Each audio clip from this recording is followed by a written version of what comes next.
So in this Google Slides tutorial video, I'm going to be showing you guys how to change the text color of some text here in Google Slides. So once you have Google Slides open up on your device, you first off have to add some text to your document. So just go to the top right here and press on the plus icon. Then press on where it says text right above image and below comments. And we're just going to go ahead and type in the word color for simplicity's sake. Now, as you can tell, it actually makes it really small. So if you want to make it a little bit larger / open up some more options, press on the text right here. Go to this top bar sort of in the middle to where there's that play video as well as the plus icon. So right in between there's an A with the underline. Press on that.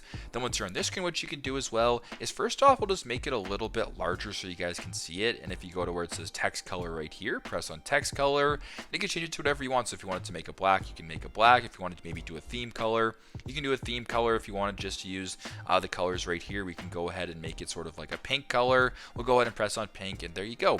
That's how you guys can change the text color of some text here in Google Slides. Thanks again for watching, and I hope this video helped.